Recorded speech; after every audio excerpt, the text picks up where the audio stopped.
Hello everyone and welcome on the Papier de Rêve channel. I'm Ursula and today I will be painting with you some eucalyptus flower. The leaves of eucalyptus are very popular amongst the florists, but today I wanted to paint the flower itself of the tree because I think it's quite a nice flower to paint, and I've been able to see it in the Botanic Garden in Barcelona not so long ago, and it was the first time I was able to see the flower on the eucalyptus tree. This flower is very particular. It's a round flower made of tons of tiny filament of white. It's quite hard to describe, in fact, but it's very interesting because it's really different from any flower I've seen. And if you don't know them, I've put a reference image on my blog so that you can paint along if you want and see a little bit more in details what I'm painting today. The link to the blog post is in the description just below the video if you want to see it. So I'm starting this painting by applying some greens on my paper. I've started with a dry paper, but right now it is wet everywhere. I like to start like that because I can see quite clearly where I can put color and I can manage the diffusion of the color a little bit better. I'm keeping the central area of my page quite white because it is a place where I want to have the white flower of eucalyptus. So I try to keep it quite clean. There is some pigment that will migrate into this area because this area is also wet, and it's totally okay. I can take it back with a sponge like I have done right before. If the pigment travel a little bit too far in the white. In this first layer, I really take my time to place some colors, to build the tone and the density of color step by step. While everything is wet, it will be very soft at the end because pigments are migrating into each other and it's totally okay.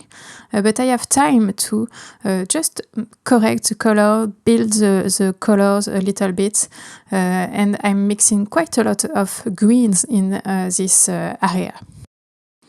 And these greens are made of Indian blue and nickel azo yellow for the most part of it. But I'm also adding some Amazonite genuine in order to have a brighter green and a colder green also. And I'm also adding a tiny bit of red into the mix of green in order to have some muted tone of green, a little bit more khaki green in some area, so that I have a really nice build of color everywhere. There is a lot of different tone of green, and it makes this painting a little bit more interesting because there is a lot of colors into the green. And what I do like also to do when I'm working so much time in the first layer with a lot of water like in this painting is to take back some pigment. I'm adding a lot of pigment with my brush, but I also can just take it a little bit back with a nice clean brush and make some different mark into the paper. So I'm letting this first layer dry totally before adding some details into it. During my first layer, I've worked with a really big brush because I wanted to have a lot of colors quite quickly on my paper, and I like to have this kind of brush mark onto the paper. It's a little bit bolder and it's just what I want. But for the second layer, I'm changing my brush in order to have also a flat brush, but a little bit more tiny, so that I can have a little bit more control on what I'm doing.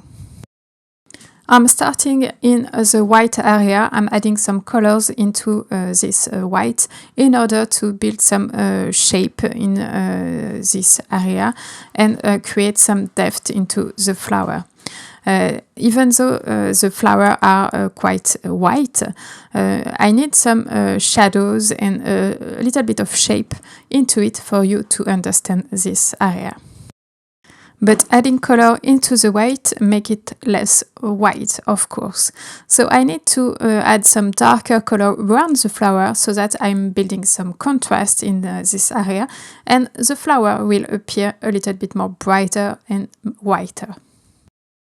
And for this dark green, I'm still using the same mix of colors, some Indanthrene blue, some nickel azo yellow, a little bit of Amazonite genuine for the most part, and sometimes I'm adding some red mixed with a little bit of nickel azo yellow in order to have this earthy tone into the green. I think it's quite a nice contrast to build with different tones of color. I have some green and some red just against each other, and it just complicate a little bit the greens and make them appear a little bit more natural. I continue to build the background quite a lot in this second layer. I'm adding a lot of color around the flower. I try to mix all my green a little bit different each time I'm going back to my palette, so that there is a lot of different greens, and it will be a little bit more interesting. And I'm also trying to have some really bold mark with my brush. Even though if it's a tiny brush, I can make really nice marks with it. And as my brush is a little bit dry and I'm using rough paper today, you can see that there is a lot of texture that's appearing on my paper. I'm starting now to build the texture into the flower.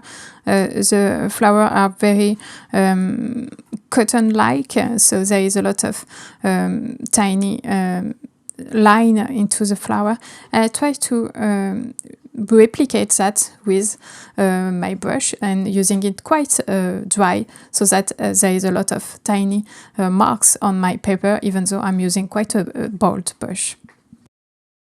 My image is starting to come along, and I'm quite happy with it. I will let this layer dry again before adding some last details into it. But for now, I will take you through my supplies. For the brushes, I'm using an Escoda Último 1 inch and a Princeton Neptune 1/2 inch. And for the tiny details at the end, I'm using a silver brush Black Velvet 1/4 inch in a dagger shape. For the colors, I'm using Indanthrene blue, Amazonite genuine, nickel azo yellow, Pyrrole red, and my paper today is from Arches in Rough. I'm starting the details by adding some lines with this dagger shape brush. It's very helpful for that because I can make a really tiny line with it, but still using the side of the brush in order to cover a little bigger area. And I'm also using it quite dry in some areas so that I can still create this dry brush texture that I'm using quite a lot in this painting, and it adds a lot of interesting texture into the background and the flowers. I'm not trying to paint every line that are present in the real-life flower. I want something a little bit more abstract. I want to create some idea of a texture, and your eye and your brain will understand totally what's going on there, and it will create the image of the eucalyptus for you to see. And right now the flowers are appearing really fluffy, and I really do like that. I think they are quite nice, but they are missing one tiny thing, the heart of the flower that is in a very specific shape. So I'm adding some of them into the flower, not everyone, just because I want you to have an idea of what's going on, but not painting everything.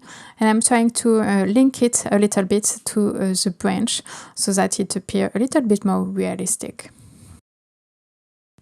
At this point in my painting, I was really happy with what was going on, but I thought that there was missing some dark colors in the border of the painting in order to just recentrate the view of the viewer.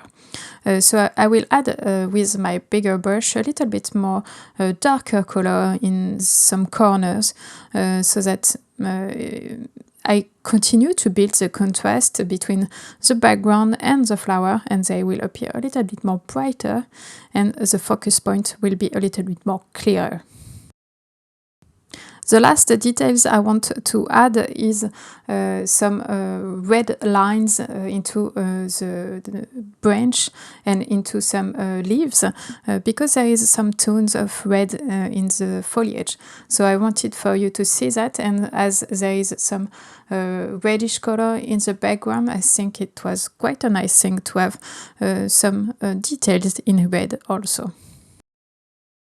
And this video is now ending. Thanks for watching and I hope you like it. Please check the blog post for more information about it and tell me what you think in the comments. See you soon.